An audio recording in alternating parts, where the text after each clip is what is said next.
আমি আৰু এটা কামত অলপ আগবাঢ়ি গলো আপোনালোকে জানে যে আমাৰ মহিলা আত্মসহায়ক গোটসমূহক মুখ্যমন্ত্ৰী হিমন্ত বিশ্ব শৰ্মাই আমাৰ আত্মসহায়ক গোটৰ মহিলাখিনিৰ বাবে এটা লেটেষ্ট ঘোষণা কৰিলে যে 10,000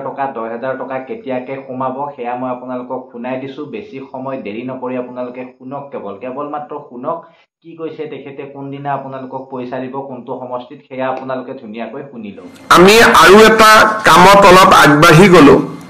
আপোনালোকে জানে যে আমাৰ মহিলা আত্মসহায়ক গোটসমূহক আমি সদস্যসকলক 10,000 টকাকৈ দিয়াৰ এটা প্ৰতিশ্ৰুতি দিছিলো লাখপতি বাইদেউ আৰু মুখ্যমন্ত্ৰীৰ আত্মনিৰ্ভৰ অসম অভিযান যাৰ জৰিয়তে এতিয়া ইন্টাৰভিউ চলি আছে আমি ডেকা লৰাসকলক 2 লাখ টকাকৈ দুটা ইনষ্টলমেন্টত ধন আগবঢ়াও এই লাখপতি বাইদেউ কোন সমষ্টিত কেতিয়া পাব অহা 9 তাৰিখে তাৰ আমি শিডিউলখন পাব্লিশ কৰিম আগষ্ট মাহত কোনে পাব সেপ্টেম্বৰত কোনে পাব প্ৰত্যেক মাহত 30টা সমষ্টিক আমি দি যাম কোন সমষ্টিৰ তালিকা কেতিয়া 9 তাৰিখে আমি ঘোষণা কৰিম আৰু মুখ্যমন্ত্ৰীৰ উদ্যমী আত্মনিৰ্ভৰ অসম অভিযানৰ পুঁজিও আমি জোনেল ভিত্তিত 4খন মিটিং পাতি আমি প্ৰদান কৰিম এই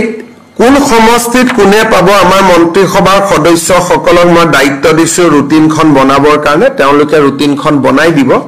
কিন্তু এই গুটে আঁচনিখন ৰূপায়ণ কৰাৰ বাবে আজি কেবিনেটে 1450 কোটি টকা অনুমোদন কৰিছে যাতে মুখ্যমন্ত্ৰীৰ মহিলা উদ্যমিতা আঁচনি আৰু মুখ্যমন্ত্ৰীৰ আত্মনিৰ্ভৰ অসম অভিযান আমি ৰূপায়ণ কৰিব পাৰো 3000 কোটি টকা যোৱা বছৰে অনুমোদন দিয়া হৈছিল গতিকে সৰ্বমুঠ 4500 কোটি টকাৰে এই দুইখন আঁচনি ৰূপায়ণ হ'ব